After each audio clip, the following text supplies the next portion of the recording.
DM073 Gaming is brought to you by Happy Little Hug Factory. If you're interested in getting pre-orders of the next set, or if you have cards that you're looking to pick up, singles, or looking to sell some cards, Happy Little Hug Factory is the place to go. Check the links down in the description for their websites, as well as their buy list for Force of Will and for other card games.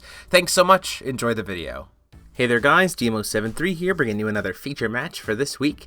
Today I am playing against Tyler again, and he is playing a black-white Aimul Inverse deck, and I am playing a black-white-red Dusk Girl control. It is a kind of this idea I found from a friend of mine on Untap. His name is up on the screen. He was the one who kind of played against me with this deck like this on Untap, gave me the core list as a good place to kind of start with, so huge thanks to him for that. Yeah, so the whole idea with the Dusk Girl control is you're playing this kind of late game, using your dinos and things like Alice's World of Madness to just keep the board clear, eventually getting to a point where you and your opponent both have no cards, and then you just kind of hit them over and over and over again with Dusk Girl. Yeah, and it just makes your discarding effect with Dusk Girl much more powerful. So I am going to be going on the draw here, and the Aimul deck is very much focused on like inverse resonators and stuff, just to kind of show off the idea of Aimul. Again, just like with the Shayla deck, trying to make these first few videos with these rulers kind of a starting place to give you an idea of the mechanics of them and kind of how they work, so you can use them as a shell and then kind of go forward from there on your own.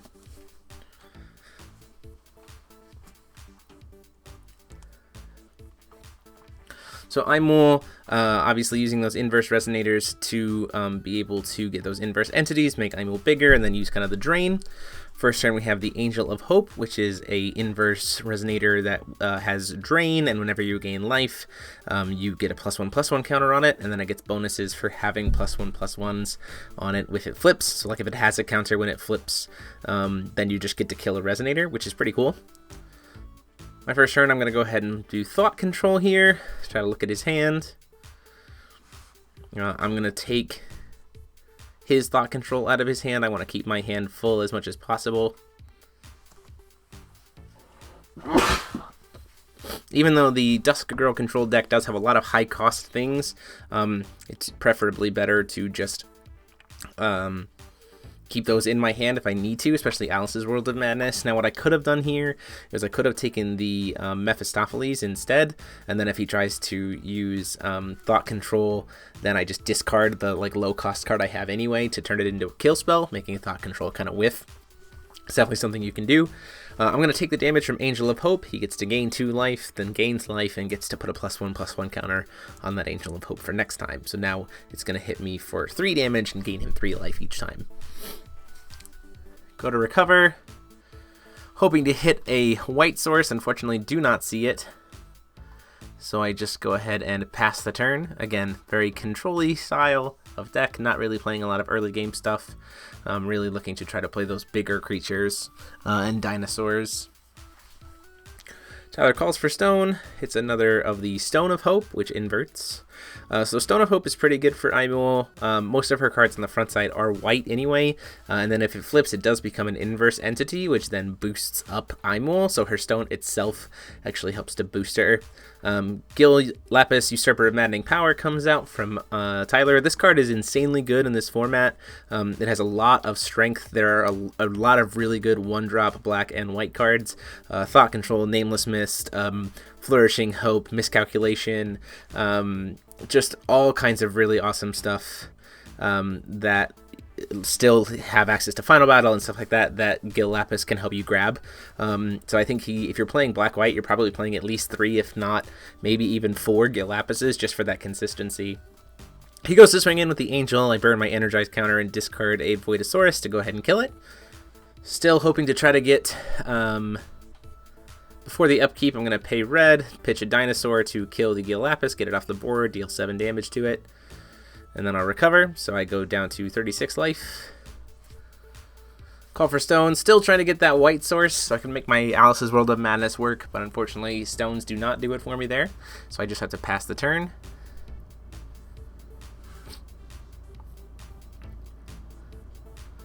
Hitting a Stone of Shadowy Light here, so his Countdown Stone. So at this point he has access to 2 black and 2 white, pretty good color combination, and you see in his hand he has 2 Flourishing Hope, which is an excellent card. Down comes the Mephistopheles. Draw for my turn. Before recovery here, probably, to kind of help draw out the Flourishing Hopes, going to try to play Null Darkness to kill the Mephistopheles. He uses the Flourishing Hope here to try to save it. If I had a dinosaur in hand, one cool move would have been to respond to that, pinging myself for 200 damage using a dinosaur here, but I'd rather not really waste it right now because I can do something a little bit better or kind of save my turn a little bit. Finally hitting that white source. Alice's World of Madness does get to come in now, which is great because now any card I toss is now doing 700 essentially, which means my dinos are doing 900 and can pretty much clear anything off the board if I need to. Before I recover, I'm going to go ahead and pitch that dinosaur. You see I had a Dino Rider, so I actually could have just killed him. I think actually he's an 8/8, so I needed the Alice's World of Madness to be able to do lethal there on it. Gets another Shadowy Lightstone.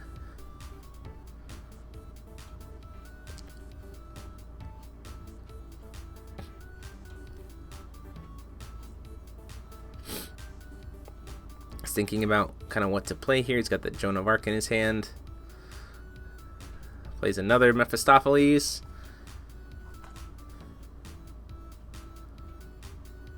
The other thing about Alice's World of Madness, which is so great with cards like Dino Rider, is Dino Rider then can burn the board for a pseudo 8 damage, and it makes it much easier to give him swiftness, which is pretty nice. Call Stone. Hit another Dusk Stone there. Paying 4. Trying to play Final Impact to kill Mephistopheles. That'll trigger. Then I get to play a dinosaur from my hand. Dino Rider comes in, triggers, kills Gene, and then I get to attack him for 12 because Dino Rider will get swiftness. So nice little chunk of damage there, taking him down to 30. The problem here with any of my Resonators with the Dinosaur deck against a deck that runs black-white is it doesn't run a ton of Resonators that I can play all at once, which means that that Burgeoning Despair that he has currently inverted, like those Flourishing Hopes just turn into removal sources later, which are really hard for me to get through. Play another Angel of Hope. The other thing is black-white just has access to that instant speed kill stuff. You see his hand right now is a Flourishing Hope, a Sword of Hope and Despair, or Twin Swords of Hope and Despair, and the Forbidden Arts. So he's got 3 pseudo kill spells in his hand, plus access to Burgeoning Despair in his graveyard.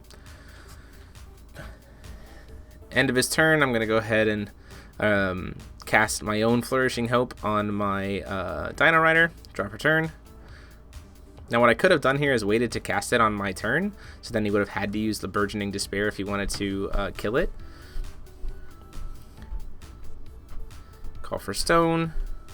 Get another white source. Attempt to swing in Flourishing Hope to protect his little guy. So what I should have done here is I should have probably just pitched one of my cards to try to kill it in response, just to get it off the board and hit him for that extra 12 damage. A little bit of a misplay on my part. I actually just go ahead and say, yeah, sure, that's fine, it can resolve. Or no, I think I actually try to... Nope. I let it resolve, and then he blocks it. He doesn't get to gain any life because he's dealing 0 damage. But then I'm going to play Dino Call and search for a dinosaur.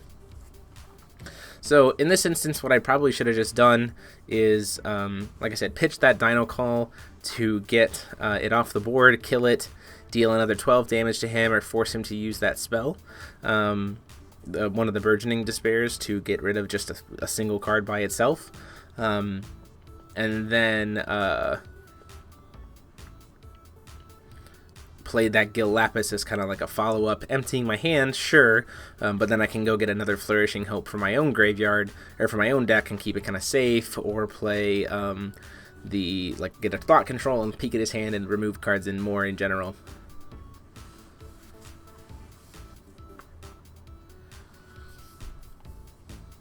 The problem with big creatures is even if they're really, really huge, if your opponent still has chump blockers that can't kill them, then your opponent's in a pretty good shape. So I can play the Gil Lapis here. So the other reason why, if I had done the other play, it would have actually probably been better, is could have pitched the one card, right, the Dragon Call, burned it out of the way, played the Gil Lapis to search for a Flourishing Hope, or something of the sort. I actually tap weirdly here too. I could have played the Thought Control and flipped here all in the same turn and gotten really, really aggressive. Which probably would have been really smart, but I tap really weirdly here, and I just didn't really think of that play line through. So before recovery, he's just going to say, yep, Burgeoning Despair. I have to banish 2 creatures because it's banishing, not destroying. Flourishing Hope can't save them, which is just real unfortunate. And here's where we come to the weird part of this matchup. Even if I can, you see how I've been playing this game, right, of trying to make it so both he and I have 0 cards in hand. We're getting to that point. I'm going to be able to replay creatures. He can't necessarily do that. The problem is when Aimul flips, he turns into a creature. So even if he has no hands, he can just get a creature off the top and kind of keep playing them. And actually, in the main deck of this this Dusk Girl control list, I am not playing Burn Descenders. It's definitely a card that gets sideboarded almost immediately in this matchup. But as you know on the channel, we don't typically do sideboards because we want to show you off the main deck, and your sideboard is going to be heavily dependent on your meta. But if you're playing Dusk Girl, if you're playing any kind of red deck, I definitely think right now you need to be playing some form of Burn Descenders in the sideboard. Card is very, very good, helps stop Scarlet, helps stop Aimul, and just put them in their place. Aimul is significantly more vulnerable, right, in the fact that you can just Burn Descenders it before all of its stuff inverts while it's still super weak, but you have to keep in mind that there might be a Flourishing Hope. Flourishing Hope will protect it. Same with Scarlet, they could have it. Also, a lot of decks I see are playing Wind Secluded Refuge again, so just keep that in mind.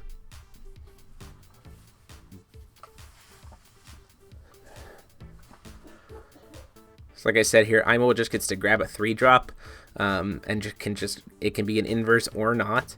Grabs that Hide, immediately gets to invert it, so now it comes in as Mr. Jekyll, which immediately inverts to Miss Hyde. So now his fairy is immediately bigger. So with that field pump from Hyde, now my Alice's World of Madness is just making it so that it's -2 or +2/+2 instead of +4/+4. So again, I'm once again pretty far behind here.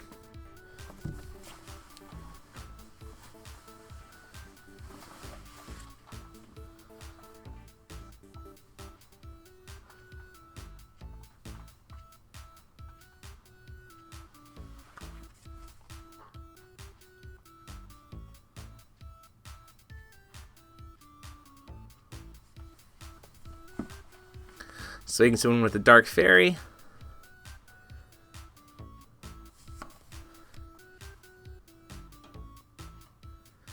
Hits me for 6, takes me down to 30. Because it's a 4/4 +4/+4 from Mrs. Hyde. Goes up to being an 8 and then gets -2, so 6 damage.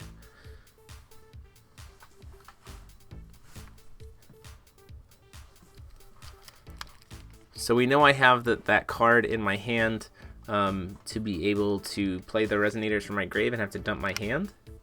I do have a Burgeoning Despair, which is great. So one thing that I could do here is play the Burgeoning Despair to just clear the board. I know he has 1 left over himself, but I'm going to go ahead and make his fairy. I want to try to get access to the second Burgeoning Despair here, so I'm going to go ahead and make his fairy so that it can't be destroyed this turn, which I'm like, okay, that's fine. And then after he draws but before he recovers, I'm going to go ahead and do Burgeoning Despair number 1 to try to kill those 2 creatures. So he just has Aimul, which will just be at this point a 7/7, not super strong. And then I have a second one if he tries to reestablish. So one of the weird things actually about this matchup is, weirdly enough, Scarlet probably doesn't even really care about Aimul existing. right? Scarlet probably has a better time just going face and saying, if you want to spend your turn attacking my Scarlet, then I'll just flip back over and I'll be ahead. Go ahead. Just because of the fact that, like, if Aimul is recovered, right, Aimul can gain some life back, potentially, right, if she flips, but she can't attack and then flip in the same turn. So Scarlet can flip and attack in the same turn and will always kind of be ahead of the curve in that way. So it's a slow grind, but potentially Scarlet just ends up ahead in that situation. Plays the Grim here, hits me for 7, so he gets to gain 7. I'm down to 23. He's up to 37. The other thing about the Scarlet deck is I actually only need to get him down to 2,000 life, and then I can just resolve an final impact, and just burn him for 20 damage uncancelable. Before recovery here, I'm going to go ahead and pitch my little dragon, kill the Grim. That Grim is real bad for me because if it does invert, potentially, then I can just permanently kill my Scarlet, which is no good. Tries to play Twin Swords. I'll respond by just pitching another card to try to kill him. Really don't want that card to resolve. I want it to be dead, and now he's wasted a Twin Swords. He's also used up a Will for Burgeoning Despair this turn, so if he wants to try to make a play that way.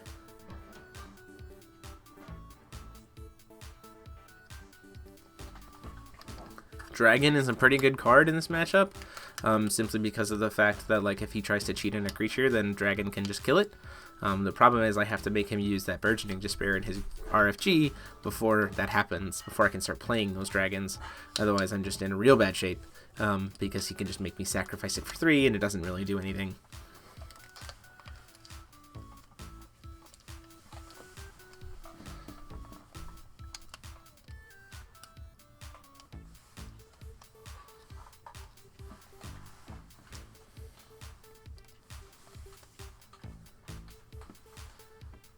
Playing the Forbidden Fruit. I can play guys from my graveyard for the turn. Doing Judgment. Flip over into Scarlet.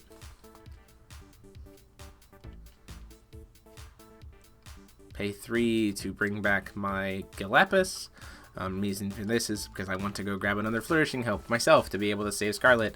But then I actually go ahead and decide to grab Thought Control, which I think is a big misplay here.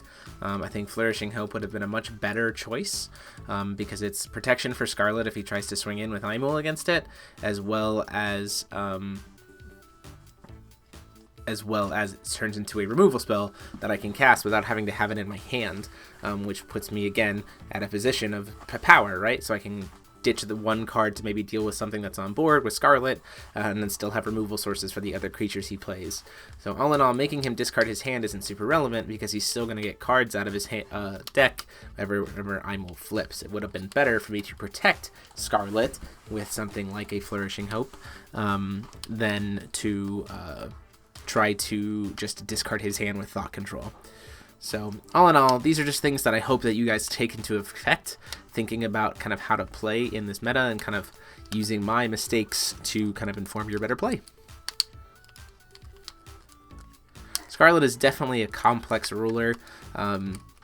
She has to deal with how much advantage she's giving her opponent and where she swings, all in all, and she's also very vulnerable. So based on the color combination of your opponent's deck, you could just get really screwed over. He's going to flip over Aimul again here. Gets to go into his deck and grab another creature. Remember, he still has access to that Flourishing Hope. So this is 2 will that he gets to go grab 2 things pretty much every turn if I kill the Scarlet. Gil Lapis is going to come in because he can still grab a 3-drop even if it doesn't invert. And now he actually gets, off of 2 will, he gets 2 creatures and a card in his hand, and he could just grab a Flourishing Hope himself.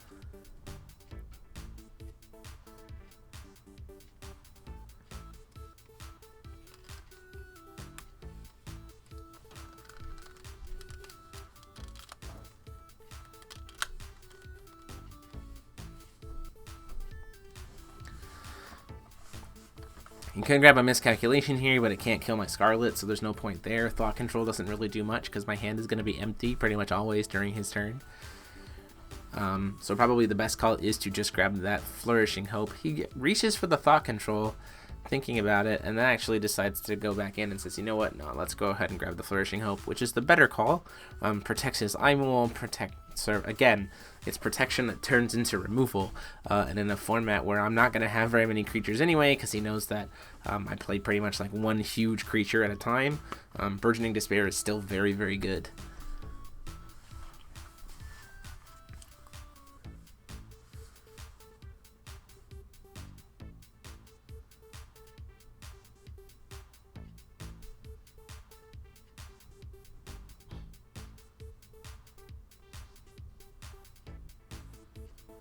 Debating whether or not to play his Mephistopheles here. He knows that's probably not a good idea because I have that one Burgeoning Hope, or Burgeoning Despair. So if he plays it, then I'm just going to be able to kill him. Kill both creatures he has on field.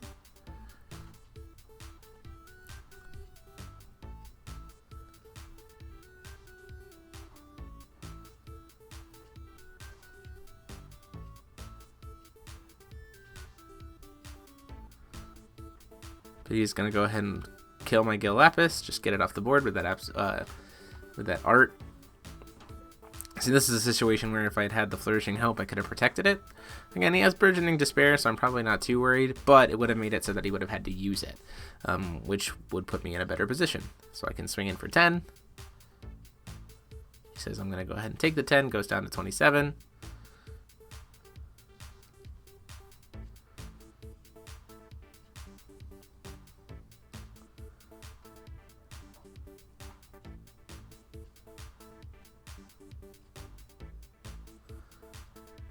Go ahead and say, or when he responds with no blocks, I'm like, actually, you know what, let's go ahead and pump her 3 times. I don't really need this extra will.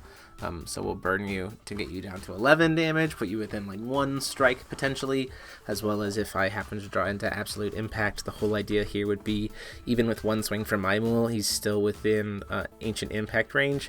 So if I happen to draw into it and he kills Scarlet, I can tap for stone and just kill lethal.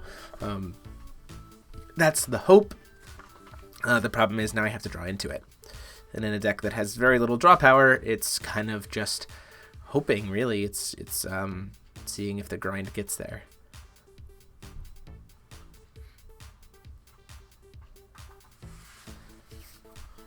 See, he still has that Grim. He drew into another of the 2-drop kill spell, so pretty much nothing is ever going to resolve on my side of the field in terms of creatures, which is a bad spot for me to be in, because Scarlet by herself has to do a lot of damage, and the other thing is Tyler plays Joan d'Arc in his list, so he's going to play his swords here to go and revive a Resonator. He's actually going to bring Lapis back.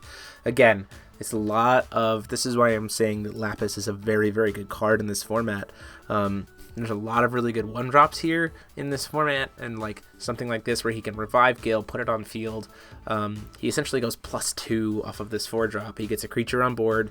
That creature then gets to go search him another creature, or search him another card out of his deck. It's just a lot of consistency engines. He gets to fill his hand with even more protection with the Flourishing Hopes. And all in all, like, I'm really just have to bank on Ancient Impact here. He's got 3 kill spells in his hand at this point, so like none of my creatures are ever going to resolve, which is just not a good spot for me to be in. I say, well, in moving to combat, let's go ahead and just use this Flourishing Hope, get those guys off the board. He actually decides to pass the turn instead.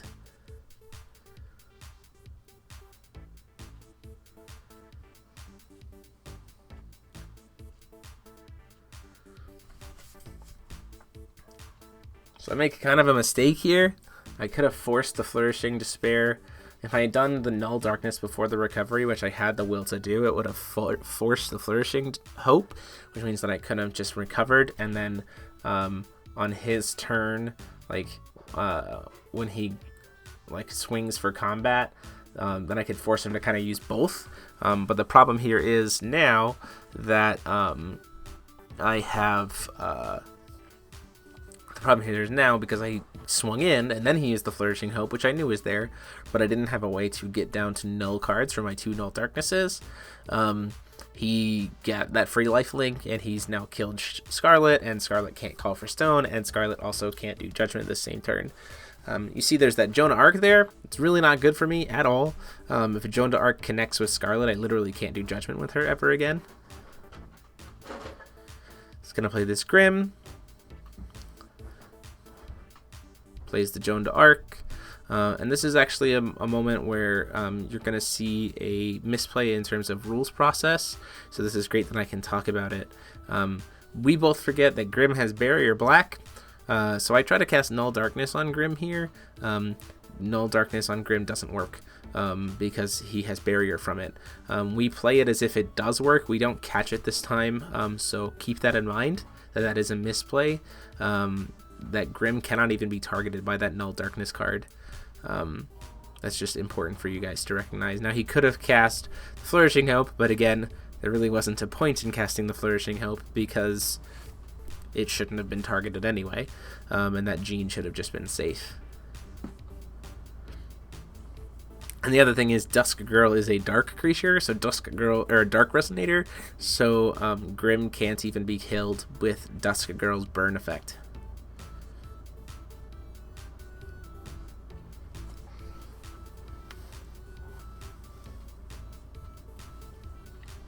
So before I even draw, I'm going to go ahead and try to cast a Null Darkness with Null to try to kill both of those guys, get them off the board.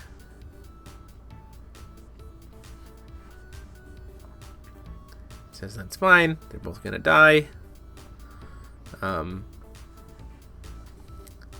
then I make a small mistake here. So what I could have done better is now I don't have anything to burn. So now, when I actually probably could have done a significant amount of damage here, what I should have done is drawn for turn, spent the one to burn the Gene, and then in response done Null Darkness, because then they both would have died and I would have had no hand and been able to flip Scarlet. The problem being now is that I couldn't flip Scarlet because I have a card in my hand, but I don't have anything to burn, so I can't discard it. I don't have a target. So now I've just had to call Stone and pass.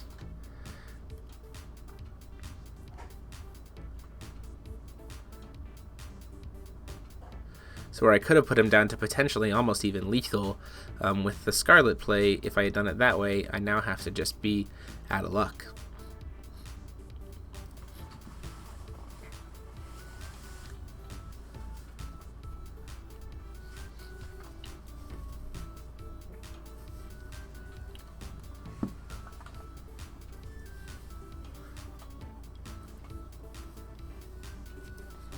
So he plays the unicorn there.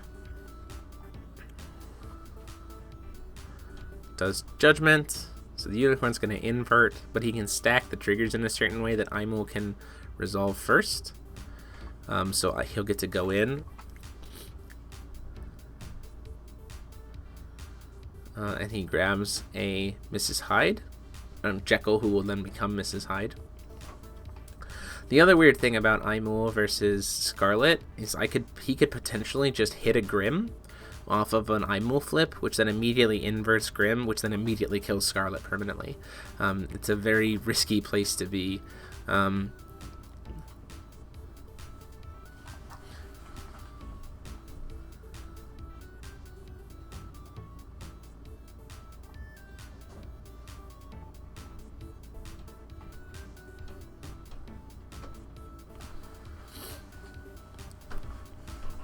So I do kind of a weird play here, because I'm trying to kill some stuff, and I kind of forget that he has that second Flourishing Hope in his hand. And he's still got counters to be able to play it.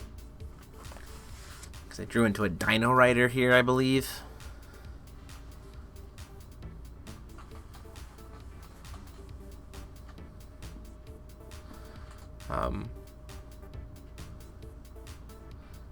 I'm also just trying to be as cheap as possible, but this is still kind of a misplay.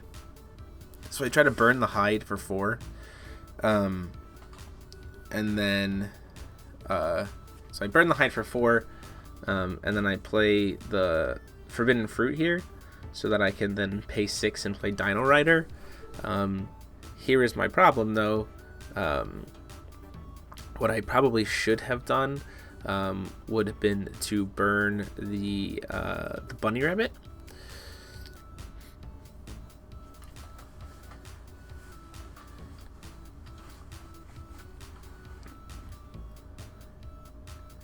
Because then I can play the Dino Rabbit Rider here. He has to waste the Flourishing Hope on the bunny rabbit, otherwise I get that 12/12. But now he can use the Flourishing Hope on the hide instead, and the bunny doesn't die at all because it has tons of health. And the reason why the thought is if you try to do the rabbit instead is when I do Judgment here, then Scarlet can try to, if he uses the Flourishing Hope on the bunny, then Scarlet, there was a play line. Scarlet can go try to kill Aimul, get blocked by the bunny. Either way, I could just flip them both. It's really just a bad situation for me all around, with so many Flourishing Hopes and Burgeoning Despairs, and the fact that Tyler can just keep getting creature after creature after creature just by flipping his Aimul. It's not a good spot for me. At this point, he has 4 Inverse Resonators, or 4 Inverse Entities, so Aimul is an 11/11. It's too big, and I don't have enough will to be able to play Scarlet. Just not a good spot. And he can just do Burgeoning Despair and swing in with all this stuff, gain even more life, and put me down to an even worse position.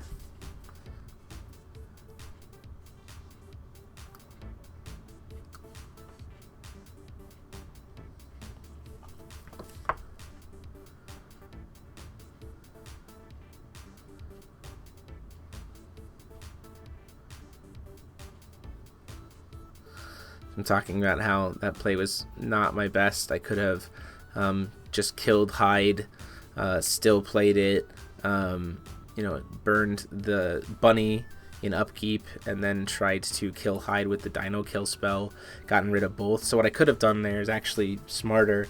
I could have, at least to still try to get some more stuff taken care of, I could have burned the bunny and tried to just use the Dino spell to kill Hyde. And then he uses the Flourishing Hope there, and then I just, flip, and I have a few more cards in my hand, or a few more will potentially available. But still, you see how good Flourishing Hope is as a card. It's just very, very protective. It keeps being able to protect J/Res at instant speed like that, not worrying about barrier, just letting cards resolve, and then you just can't even worry about killing something, because it also is great because then they can't block. Or you just have a blocker that just can't die. It's a very, very strong card in this format.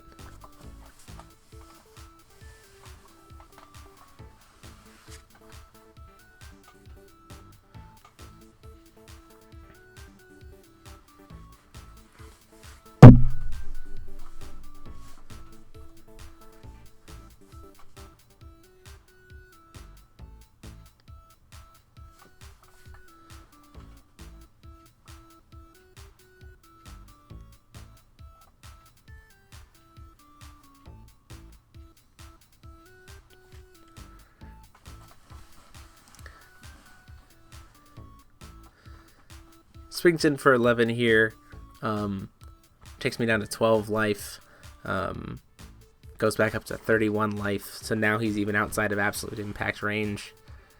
Swings at me for 10.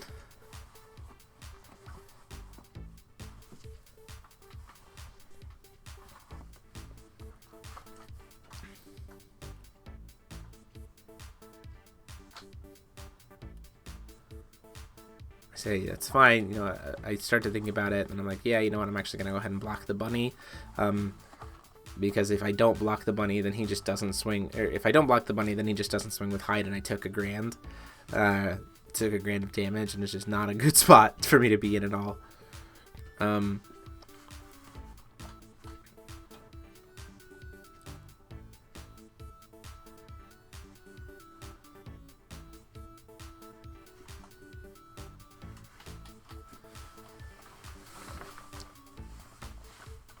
Play Analysis World of Madness, get rid of the card in my hand, play black, do flip with Scarlet.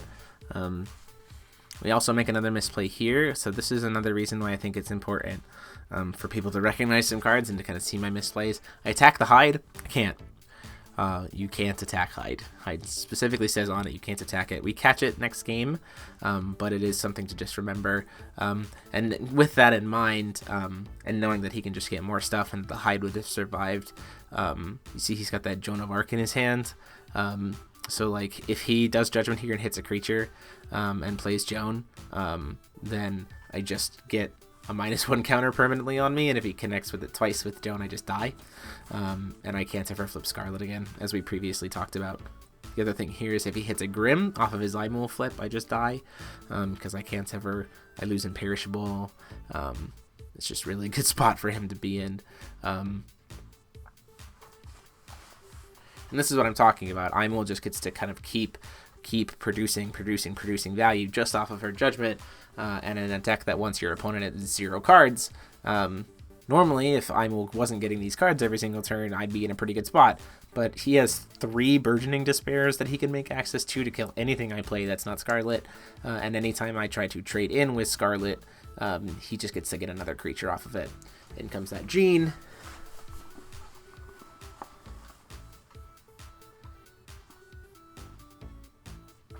He actually could just swing into the, he could swing into Scarlet right here and just kill her permanently, which would just lock me out of the game at this point. I think he kind of misses that. Scarlet would just die, because the Jean is actually a 3/1 at this point, so I'd get 3 -1 counters on my Jade Ruler, which just means that Scarlet can't ever flip again. And at that point, he just wins the game.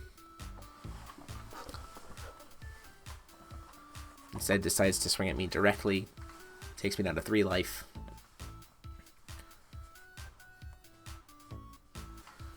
Play another Alice's World of Madness, which just means that if any of his creatures on the field die this turn, that Aimul immediately gets killed, or that Scarlet immediately, or yeah, that Joan immediately gets killed because of the stat rules process. I had pumped up Scarlet, so Scarlet will be able to kill Aimul, and then kill Jean. So at this point, I'm safe from Jeans, right? Because Jeans can only come in as with 500 defense at this point, so I can't at least get locked out that way. But again, he can just flip Aimul right back. Aimul can get him another creature, and with those Burgeoning Despairs being what they are, any creature I play, it's just a matter of time before one of his creatures connects.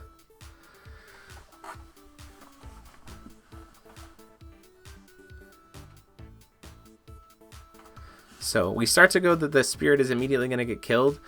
This is another important thing to recognize. So you can't check rules process while a card is resolving. I actually go look here at Aimul. So Aimul's effect says, look at the top 3, put a creature of 3 or less in. You may then invert it. So all of that actually happens as the same effect. It's not separate triggers. So the problem is that Fairy comes in, and sure, in the middle of the resolution, its stats are 0, but then it finishes resolution and inverts.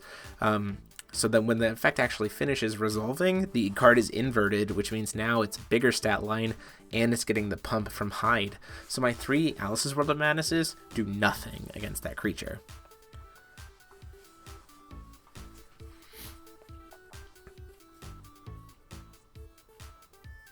So before recovery, I'm going to go ahead and pump up Scarlet, make her 1400 attack.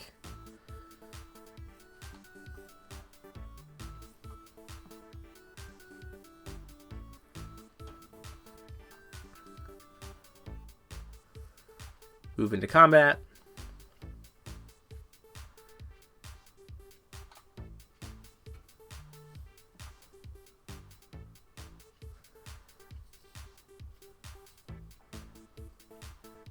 Swing into the Aimul, and then recover. I have 1400 attack because of the pumps, so I still get the first strike. He doesn't gain any life.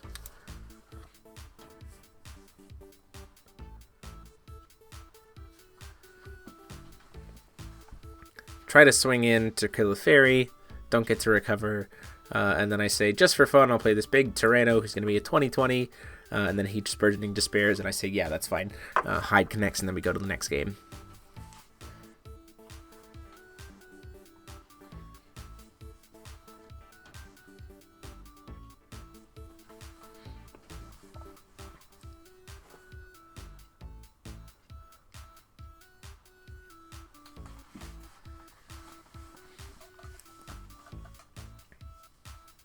Going into the next game, I am going to be on the play here, hoping to maybe close the game out a little faster, keeping aware of those Flourishing Hopes as being a big problem in my end.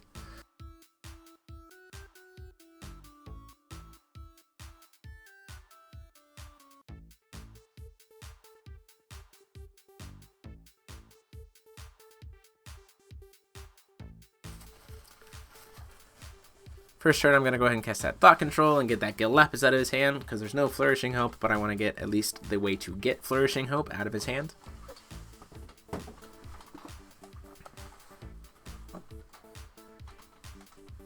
Playing that Angel of Hope again, drawing to my turn. Still hoping to try to get that black-white source on turn 2 for the curve, but unfortunately no such luck.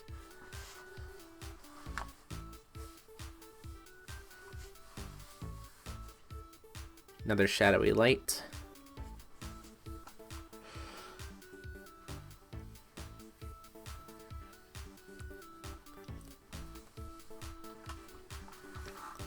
Swings in for 2. I say that's fine, I'll take it. 38 to 42.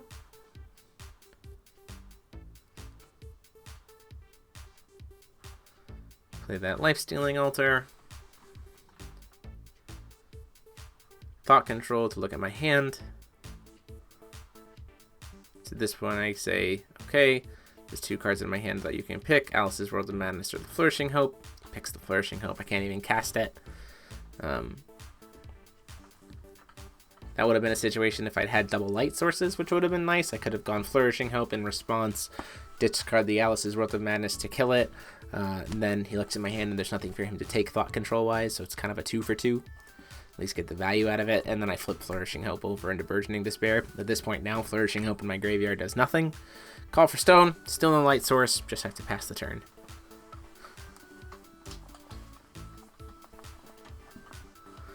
With that Life-Stealing Altar, that's the problem too, because he can leave up Will for potential protection, or if he just doesn't feel like protecting it, he can just spurn Will to start drawing cards, and I don't play any Addition Hate in this deck. So again, trying to make his hand empty, or keep his hand clear so Scarlet can get through, is a backfire for me, because with that Hope, he can just, that Life-Stealing Altar, he can just get Will back, or get cards back. Trying to burn it for 7 before the upkeep. Finally seeing that light and play the Alice's World of Madness. It's got 7 damage on it, so it's a 7 damage, 6/6. So immediately gets killed by Rules Process. Finally getting to play that card and feeling a little bit better about the situation.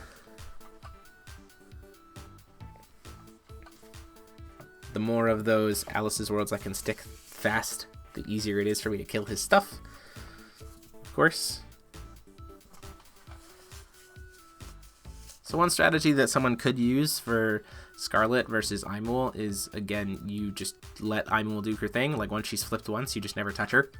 You just kill all the stuff that he brings out so that she stays really small. You know, kill any way to get rid of those inverse additions, any way to get rid of inverted creatures, like any of that stuff you just do has to hit the Null Darkness. I have that Absolute Impact in my hand. I'm way far away from being able to cast it.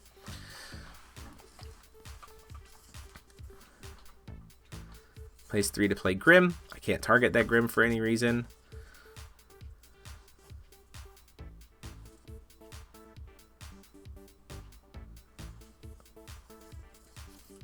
Do have the Dino Rider, which is nice. If I can get survive one more turn, getting the Will, I could play the Dino Rider.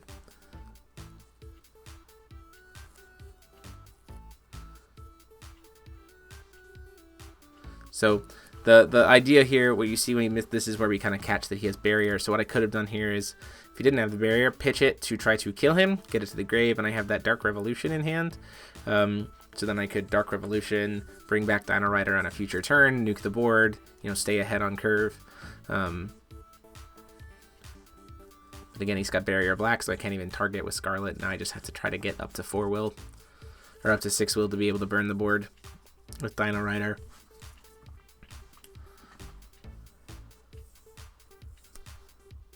So pay 4, still cast the Dark Revolution to grab my 14/14 Dino.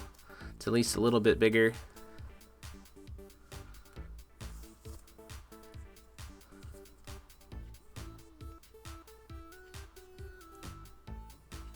Tyler's going to draw for turn.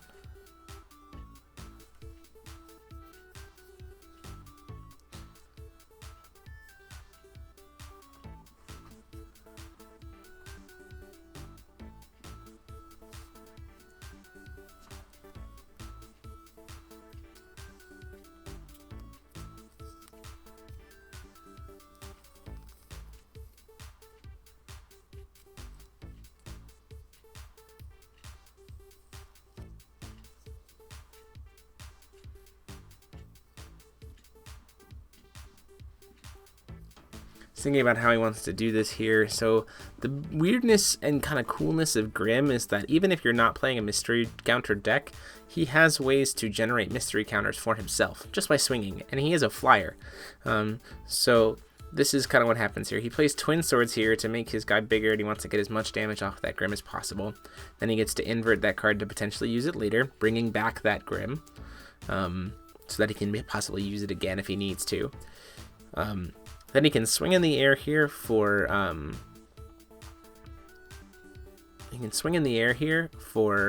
11, take me down to 25. Gets those 2 mystery counters when it triggers, because he did swing. And then he can immediately invert by paying 2 white and spend those 2 mystery counters to invert Grim and then kill something. So he got a lot of damage off of this, and he gets to kill whatever he wants. Now he kills the dinosaur here, which is the right call, gets it off the board. If the dino wasn't there, he could just pop the Alice's World of Madness. He also gets to invert his altar here, which will get him a stone. So he gets another stone here. It comes into play rested, so he is tapped out for the turn, but he still has that energize. And then there's Grim. All flipped, still has barrier, flying, and now he's at 10-10. Well, an 8-8 after the Aimul thing. And he gets to grab another creature, and he gets Mephistopheles, which is really bad for me, because having that Dino Rider in hand is really unfortunate.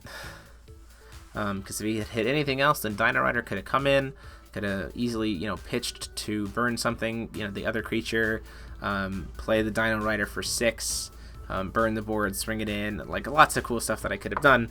But now with Mephistopheles pre-inverted, my enter effects don't trigger.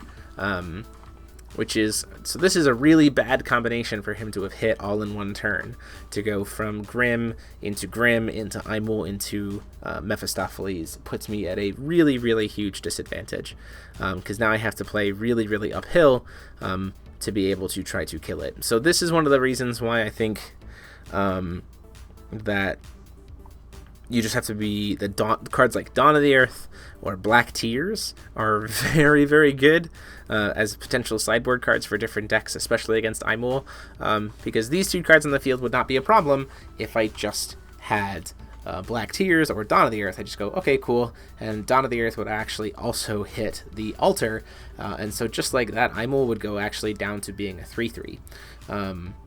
So I think that in this format, if Aimul becomes successful, you're going to want to see cards like Black Tears in your sideboard. You're going to want to see Dawns of the Earth in your sideboard, to be able to say, well, now that Aimul is flipped, we're going to kill it. So, like, you need to kind of figure out exactly what that looks like for you in your deck, but these are definitely just things you have to kind of keep an eye on.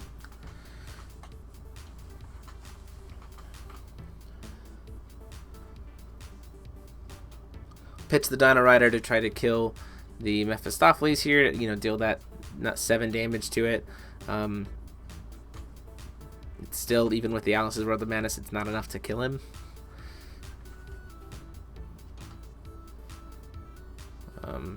Pitch the Dragon, or I think I pitched, the Absolute Impact here, just to say, okay, we're going to get that guy off the board so I can have potential answer effects again. I'll play Dragon Call. Go grab a dinosaur. Pay him because he's the last card in my hand with Null.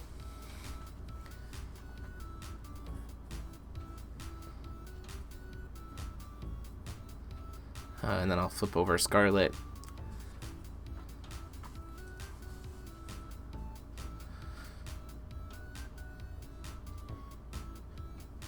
Does have 2 cards in hand. I don't know what either of them are.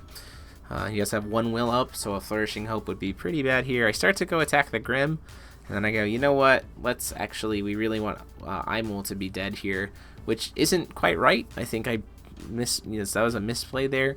I think the reason why I want to kill Aimul here to try to set it up for sure is to just make sure it die, make sure it's off, and kind of force him to be at low will. The other thing is, I go into Aimul for the perspective of if he doesn't Maybe it's a protection against Flourishing Hope or something. I'm not necessarily sure why I don't just go for the Grim there first.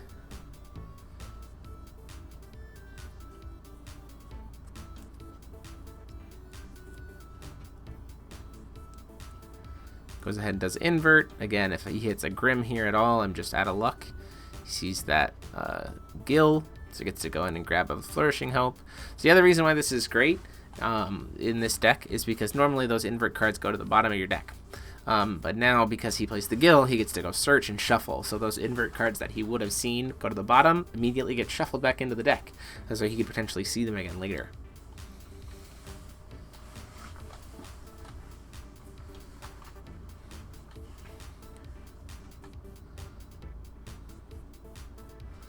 Play Thought Control. Says I'm going to go ahead and respond. Flourishing Hope on the Aimul, so it can't die this turn.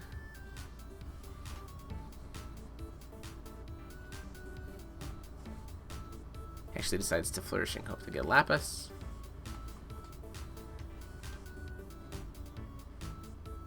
Look at his hand. Oh, before he recovers still, he says, even before it resolves, I'll let you take me down to 1 card in my hand. I'm just going to go ahead and use the Arts of card here, and then sees 2 cards up. I have to take one of the bunnies. He just has 2 bunnies in my hand. The problem is now Aimul's Gil Lapis is protected, which means that he can just block if I swing it against Aimul against Gil Lapis, which will then still kill Scarlet. So I just have to call for stone. This feels real bad. Because he can just swing into it and flip, but at least I get another stone out of it.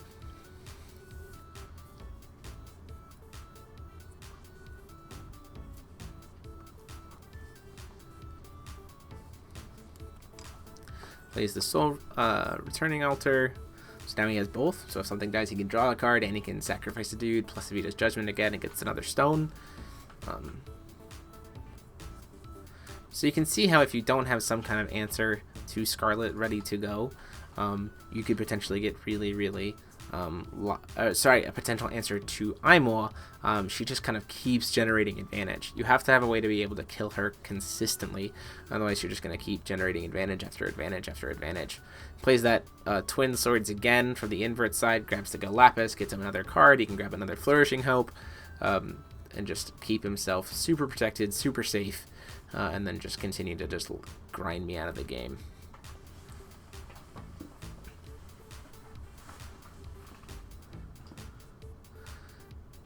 Swings at me for 5. He only has one inverse entity at this point. Swings at me for another 5 with the Gil Lapis, because it's going to get a pump from the first Gil Lapis.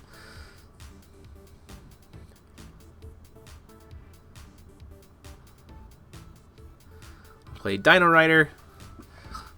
Try to burn the board for 6. So one of these things is going to die, kind of forcing the Flourishing Hope play here.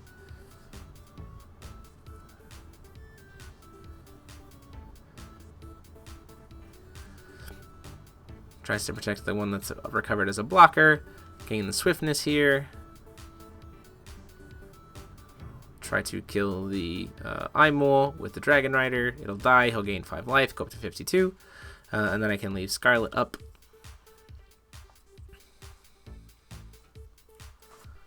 As a blocker. Pass the turn.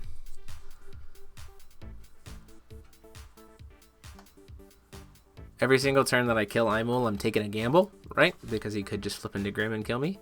See, he's got that Mephistopheles there. He can do both. He could just do what he wants to do again. He could play Mephistopheles and then invert, immediately getting a Grim again and just putting me back in the same position, and also locking me out of enter effects. Pretty good spot for him to be in.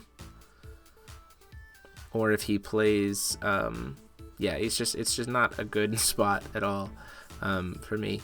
He would be tapped out, right? So that there is that play, but he's still just like, you know what, I'm just going to go ahead and flip and kind of see what happens. He keeps kind of pulling out the Aimul, but we just have to, because we have the misprints, we got to cut flipping, and I'm like, well, show me the Grim. He doesn't actually see the Grim. He's got just his hide. So I'm going to say, let's go. We got it. You got inverse pumps now. His altar is going to invert as well. He gets a new stone. that stone is not going to come into play inverted, thankfully enough. So now his Aimul's just his Aimul has got 3, so it's a 9/9 at this point.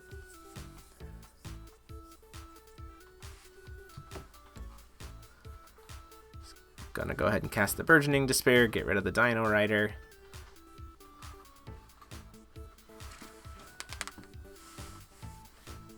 Passes the turn, draw to me. So he is tapped out at this point.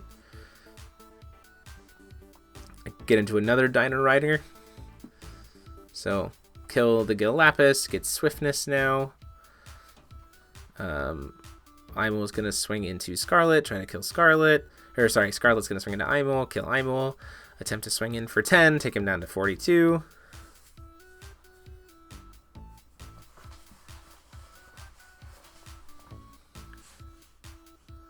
So that's fine, I'll take it. And then we actually kind of do a little bit of backtracking here. Just a second, I'm like looking at the board, I'm like, yeah, I might as well just hit you for 12. Because he's got the Burgeoning Despair, because before he can cast it, take him down to 30. And Tyler's, you know, we're playing, we're friends, so Tyler's like, sure, that's fine. He's going to invert here. And you see he's got that Joan of Arc in his hand. This is not good for me at all. I'm completely tapped out, and he's got that Joan of Arc, which is going to be able to come in just by him, just by him inverting. He's going to be able to get, or for him doing Judgment, he's going to be able to play the Joan of Arc and give it Swiftness. At which point it will just completely lock out my Joan, or my Scarlet. Now he's got a choice here. He could grab the Gil Lapis and grab another Flourishing Hope, or he can grab the Hide and make 2 very, very large hides.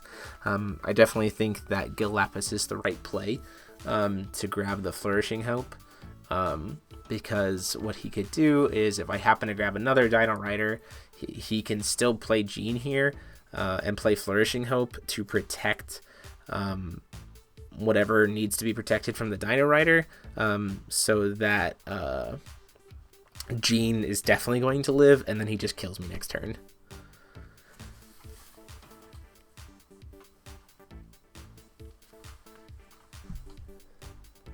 The stone's going to invert now, so now the Aimul is even bigger. So he's got 4 inverse entities on the field, so it's now an 11/11. Pays 2 black, Joan of Arc comes in, and this time he doesn't miss what he needs to do, and he uses Joan of Arc to crash into the Scarlet, who will then get the neg counters on her and be permanently killed. So at this point, I just can't do anything to any of the guys. I can't flip over Scarlet ever again. I'm completely locked out. And knowing that he's got Flourishing Hope and so many dudes, it's practically game over at that point. Hits me for some damage, takes me down to 9. I look at my card, I realize that it's Thought Control, doesn't really help me at all. Call for Stone, cast the Thought Control for fun, and then just extend my hand and say that's the end of the game. So there you have it, Tyler wins. Hope you guys enjoyed the match. Deck profiles will be up later this week. And until next time, this is DMO73, signing off. Huge thanks to the patrons of the channel. You see their names on the screen here, some of them, and the rest are down below in the description for their support of the channel and the content. If you want to get a chance to get your name in the screen here and access to our private Discord server, please consider supporting the channel on Patreon by clicking that little P on the screen. Thanks so much. See you next time.